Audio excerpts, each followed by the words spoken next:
तो स्वागत है आप सभी का हमारे चैनल पे। आज की स्टोरी में हम बात करेंगे माय हार्टलेस। अभी इस लव स्टोरी में आगे क्या होता है देखने के लिए बने रहे हमारे साथ। तो चलिए शुरू करते हैं। एपिसोड 8 इनके साथ नहीं जाऊंगी। अब आगे हॉस्पिटल में आरोही के इग्नोर करने से आयान झुंझला गया। वह अपनी जगह पर खड़े सोच रहा था, लेकिन अगले ही पल होश में आया और जल्दी से जाकर फिर से आरोही के सामने खड़ा हो गया। आरोही ने फिर से आयान को अपने सामने देखा तो वह अपनी जगह पर रुक गई। वह अपनी आंखें छोटी कर आयान को घूरने लगी। उसके एक्सप्रेशन ऐसे लग रहे थे जैसे वह आयान को सच में नहीं अपनी इमेजिनेशन में देख रही हो। आरोही की इस हरकत पर आयान को समझ आ गया कि आरोही उसे हेल्यूसिनेट कर रही है, इसलिए वह उसे यकीन दिलाने के लिए उसके चेहरे के करीब झुका और उसके होठों को अपने मुंह में भरकर जोर से सक कर लिया और अगले ही पल उसके निचले होठ को अपने दांतों तले दबाए खींचकर उससे अलग हुआ। आह हिजन! आरोही को हल्का सा दर्द हुआ और उसके मुंह से चीख निकल गई। आयान को अपने सामने सच में देखकर वह हैरान रह गई। आरोही अपनी जगह पर जमी रही। उसे समझ नहीं आया कि वह कैसे रिएक्ट करे। आयान उससे दूर हुआ और एसेम्बरिंग करते हुए शरारती लहजे में बोला, अब यकीन हुआ लिटिल वाइफी। जिसकी गहरी आवाज सुनकर आरोही अचानक होश में आई और हड़बड़ा गई। उसके हाथ में पकड़े गर्म कॉफी के मग हाथ से छूट गए, लेकिन वह मग जमीन पर गिरते उससे पहले ही आयान ने तेजी दिखाते हुए आरोही को कमर से होल्ड कर अपनी तरफ खींच लिया। आरोही आयान के सीने से किसी बच्चे की तरह चिपकी हुई थी। उसे तो पता नहीं चला कि अचानक क्या हो गया। आयान ने एक लंबी सांस लिए। जमीन पर देखा तो सारी कॉफी फर्श के ऊपर गिरी थी और उसमें से हल्का सा धुआं भी निकल रहा था। उसने एक लंबी सांस ली। वहीं आरोही आयान की इस हरकत से झुंझला गई और झटके से आयान के सीने पर हाथ रखकर उसे खुद से दूर धक्का दे दिया। आयान की पकड़ आरोही के ऊपर ढीली थी, इसलिए आयान उससे एक कदम दूर हो गया। आरोही की इस हरकत पर आयान की आंखें छोटी गई। ये लड़की उसे खुद से दूर कैसे कर सकती है? आरोही अपनी लड़खड़ाती जुबान में बोली, आ आ आप यहाँ, मेरा मतलब है आप यहाँ कैसे? आरोही आयान को अपने सामने देखकर डर गई थी। जिसे डरते हुए देखकर आयान के होठों पर डेविल स्माइल आ गई। वह आरोही के करीब बढ़ा तो आरोही अपने कदम पीछे लेने लगी। तुम मेरे सपने देखती था ना लिटिल वाइफी? आयान अपने कदम आरोही की तरफ बढ़ाते हुए छेड़ने वाले लहजे में बोला, जिसके जवाब में आरोही ने अपनी कांपती हुई आवाज में आयान को मना करते हुए कहा, ऐसा कुछ भी नहीं है। आरोही के एक्सप्रेशन उसकी बात से मेल नहीं खा रहे थे, जिसे महसूस कर आयान के होठों की स्माइल बड़ी हो गई और उसने बिना रुके वैसे ही लहजे में कहा, ऐसा नहीं तो फिर कैसा है लिटिल वाइफी? क्या तुम्हें नहीं लगा था कि मैं सच में तुम्हारे सामने नहीं हूं, तुम सपना देख रही हो? इसका मतलब साफ है कि तुम मुझसे दूर तो चली गई थी, लेकिन मुझे भूली नहीं थी। आयान के यह कहने पर आरोही ने तुरंत ही झुंझलाकर कहा, नहीं, मैं आपको जरा भी याद नहीं कर रही थी। सपना तो मैं कभी देखती ही नहीं थी। आरोही जो कह रही थी उससे उसके भाव जरा भी मैच नहीं हो रहे थे, जिसे देखकर आयान को आरोही के ऊपर बहुत हंसी आ रही थी, लेकिन उसने अपने एक्सप्रेशन को छुपा लिया। आरोही ने आगे कहा, आका, आप मेरा रास्ता छोड़िए, मुझे जाना है अपनी दोस्त के पास। उसके यह कहने पर अयान ने आगे बढ़कर आरोही की बाजू पकड़ी और अपनी तरफ खींचा तो आरोही आयान के बेहद करीब आ गई, जिसकी वजह से आरोही का शरीर कांपने लगा। आयान ने अपना एक हाथ आरोही के कमर में लपेटकर उसे अपने आप से चिपका लिया। आयान की इस हरकत पर आरोही ने उसे खुद से दूर धक्का देना शुरू कर दिया, जिसे महसूस कर आयान ने दूसरे हाथ से उसका हाथ को पकड़कर कहा, डोंट लिटिल वाइफी, मुझसे दूर जाने की कोशिश मत करो। नहीं हूं मैं आपकी बीवी, समझे आप। दूर रहिए मुझसे। जो भी बात करनी है दूर रहकर कीजिए। आरोही ने आयान की हरकत पर झुंझलाते हुए कहा, जिसकी बात पर अब आयान को हल्का सा गुस्सा आने लगा। उसके फेस पर अब कोल्ड एक्सप्रेशन आ गए। उसने आरोही की कमर पर अपनी पकड़ कसते हुए कोल्ड लहजे में कहा, oh you think so little wifey.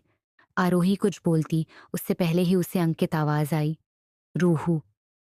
जिसकी आवाज़ पर आरोही ने आयान को इग्नोर कर उससे दूर जाने की कोशिश करते हुए अंकित की तरफ देखते हुए इमोशनल लहजे में बोली, भाई। वह अंकित के पास जाने के लिए अपने कदम बढ़ा ही रही थी, लेकिन आयान ने उसे इतना कस के पकड़ा हुआ था कि वह अपनी जगह से हिली तक नहीं। आयान को अंकित का आना अच्छा नहीं लगा। उसके आते ही आरोही ने अपना ध्यान उसकी तरफ ड्रॉ कर दिया था।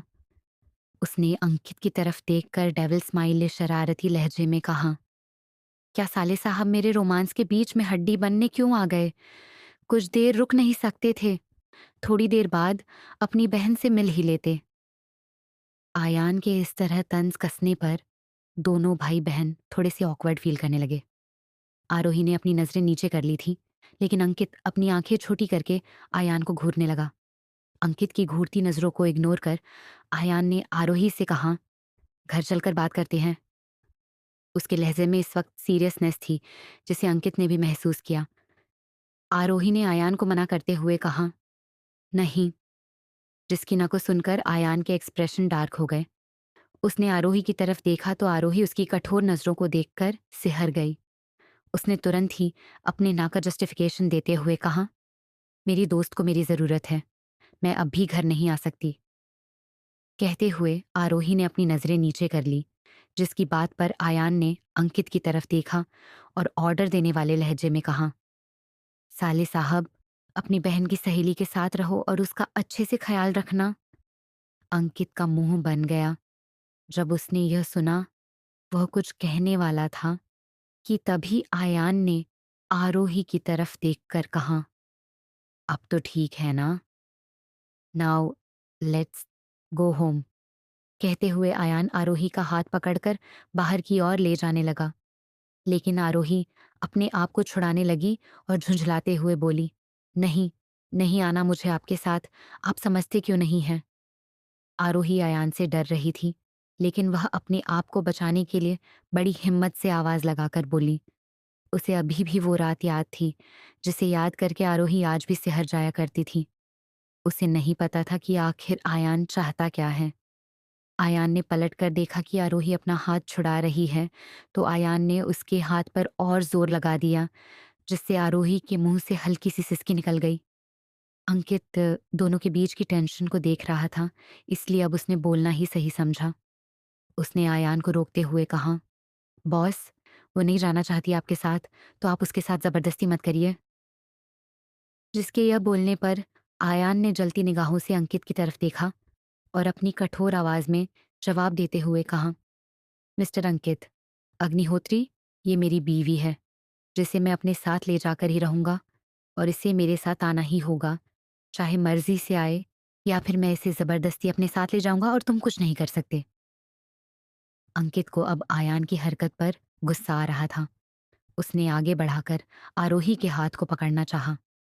इससे पहले आयान ने आरोही को खींचकर अपने करीब कर लिया और उसे पूरी तरह से अपने आप से चिपकाते हुए अंकित से बोला, don't you dare do this, she is mine. Ayaan के इस तरह आरोही पर अपना हक जमाता देखकर अंकित थोड़ा पीछे की ओर हो जाता है। वह आयान की तरफ देखकर अब नर्म लहजे में बोला, आयान प्लीज, बस थोड़ी देर बात करने दो, मैं भी चाहता हूं कि तुम आरोही को अपने साथ घर ले जाओ। अंकित ने आज आयान को बॉस ना कहकर नाम से बुलाया। अंकित आयान का एम्प्लॉय बाद में था, वह उसका दोस्त पहले था। लेकिन जब से आयान और आरोही की शादी हुई और जब से अंकित को पता चला कि आयान आरोही को अपनी पत्नी नहीं मानता, उसने आयान से दोस्ती वाला रिश्ता तोड़ लिया था। आयान ने जब अंकित की बात सुनी, उसके कठोर चेहरे के एक्सप्रेशन नर्म पड़ गए। आखिर इतने सालों बाद तो उसे अपना दोस्त मिला था। उसने कोई बहस नहीं की और आरोही को छोड़ दिया। आरोही आयान के छोड़ते ही अंकित के पास आ गई और उसके सीने से लग गई। अंकित ने भी इतने वक्त बाद अपनी बहन को देखा था, इसलिए उसने आरोही को जोर से हग कर लिया। दोनों की आंखों में हल्की नमी आ गई थी। आरोही भरे गले से बोली, आई मिस यू भाई। I miss you too Ruhu. अपने भाई को तो बता सकती थी कि तुम कहाँ हो, मुझसे भी छुपाया। अंकित ने दर्द भरे लहजे में आरोही से कहा। आयान ने जब दोनों को देखा तो उसे जलन का एहसास हुआ। हाँ, वह जानता था अंकित के लिए आरोही उसकी छोटी बहन और बच्ची जैसी थी। उन दोनों का रिश्ता बहुत ही पवित्र था। लेकिन आयान को इस बात से जलन हो रही थी कि आरोही उसे पूरी तरह से इग्नोर कर अंकित को अटेंशन दे रही थी। आयान आगे बढ़कर आरोही को पकड़कर अंकित से दूर करके बोला, हो गया ना मिलना, आप घर चलो। आरोही आयन से अपने आप को छुड़ाते हुए बोली, मुझे नहीं आना आपके साथ, छोड़िए मुझे। फिर अंकित की तरफ देखते हुए बोली, भाई मैं इनके साथ नहीं जाऊंगी। जिसके मना करने पर आयान को हल्का गुस्सा आ गया। उसने आरोही के हाथ को जोर से दबाया, जैसे वह आरोही को मना करने की सजा दे रहा हो। आरोही की दर्द से हल्की चीख निकल गई, जिसे सुनकर अंकित ने आयान को देखा, जैसे बोल रहा हो, मत करो वरना नहीं ले जाने दूंगा। जिसे समझते हुए आयान ने भी अपनी एटीट्यूड से भरे एक्सप्रेशन दे दिए, जैसे बोल रहा हो कोशिश करके देख लो। दोनों आंखों ही आंखों में एक दूसरे को चैलेंज दे रहे थे। तभी आरोही फिर से अंकित से बोली, भाई मैं इनके साथ नहीं जाऊंगी। जिसके दूसरी बार बोलने पर आयान इरिटेट हो जाता है और उसके जबड़े को पकड़ उसके चेहरे को अपनी तरफ घुमाकर अपने चेहरे को उसके चेहरे के बेहद करीब करके अपने दांत पीसते हुए बोला, तुम्हारे मना करने से मैं मानने वाला नहीं हूं और तुम्हारा ये भाई भी तुम्हें मेरे साथ आने से रोक नहीं पाएगा। आयान के अपनी तरफ इशारा करते देख अंकित अपनी गर्दन ना में हिला देता है। आरोही आयान की इस हरकत पर सिहर जाती है। वह आगे कुछ नहीं बोलती। तभी अंकित आयान को शांत करवाते हुए बोला, शांत हो जाओ, वो तुम्हारे साथ जाएगी, तुम पहले उसे छोड़ो। कहते हुए अंकित आरोही को आयान से छुड़ाकर अपनी ओर करते हुए उसकी आंखों में देखकर नर्म लहजे में बोला, रूहू जिद मत करो बच्चा, तुम्हें फिलहाल घर जाना चाहिए।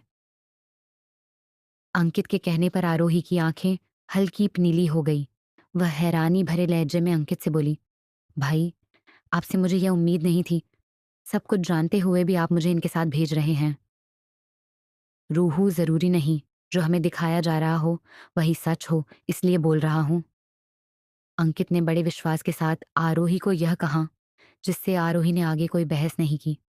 उसने एक हाथ से अपनी आंखें साफ की और भरे गले से बोली, ठीक है, मैं प्राची से एक बार मिल लेती हूँ, फिर चली जाऊंगी। जिसके बिना आगे बहस किए मान जाने पर आयान की आंखों की चमक आ गई।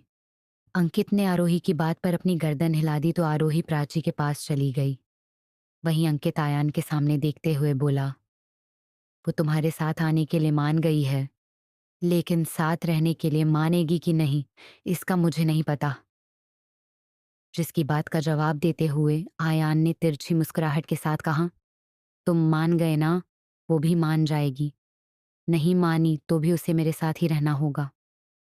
जिसके जिद्दी पन्ने को देखते हुए अंकित झुंझला गया और अपनी झुंझलाहट में वह आयान को कुछ कहने वाला था। इससे पहले आयान फिर से बोला, तुम्हारी बहन की दोस्त के लिए कॉफी ले जाओ और उसका ख्याल रखो, उसका ख्याल रखने के लिए मैं हूं। जिसकी बात पर अंकित ने अपने दांत पिस लिए, लेकिन आयान ने उसके रिएक्शन को देखे बिना ही अपने कदम बाहर की ओर बढ़ा लिए थे। अंकित अपने मन ही मन बोला, ये कभी नहीं सुधरेगा, बेचारी मेरी बहन कैसे इसे संभालेगी। कहते हुए वो कॉफी मशीन की तरफ चला गया। दूसरी ओर आरोही प्राची से बात करके आयान के साथ घर के लिए निकल गई। वहीं अंकित हाथ में कॉफी मग लेकर प्राची के पास आया। कॉफी। अंकित की आवाज से प्राची ने अपनी नजरें अंकित की तरफ घुमाई, जिसके हाथ में कॉफी मग देखकर हैरानी से पूछा, अरे आप घर नहीं गए, आरोही घर के लिए निकल गई है। अंकित ने मग आगे बढ़ते हुए कहा, हाँ पता है, लेकिन मैं यहीं रुकूंगा। प्राची ने अपनी गर्दन हाँ में हिला दी और कॉफी मग ले लिया। वह आगे कुछ नहीं बोली। दरअसल इस वक्त वो काफी स्ट्रेस में थी। उसे अपने पापा के लिए डर लग रहा था। अंकित भी सामने की बेंच पर जाकर बैठ गया। दूसरी तरफ आयान की कार में आरोही कार की विंडो से सटकर बैठी हुई थी। वह आयान को देख भी नहीं रही थी और उसे ऐसे इग्नोर करते हुए देखकर आयान उसे एक हद तक देख रहा था। फिलहाल उसके चेहरे पर कोई भाव नहीं थे। मिल चुके हैं आयान और आरोही। क्या आरोही आयान के साथ अपना रिश्ता आगे बढ़ाने के लिए मान जाएगी? क्या प्राची के पापा की सर्जरी सक्सेसफुल होगी? जानने के लिए बने रहिए हमारे साथ। और आज का एपिसोड कैसा लगा कमेंट करके ज़रूर बताएँ और पसंद आए तो लाइक कीजिए। आप लोगों को अगर मेरी कहानी पसंद आए तो प्लीज़ रिव्यू और रेटिंग दीजिए ताकि मुझे कहानी लिखने का मोटिवेशन मिल सके। मिलते हैं अगले चैप्टर में।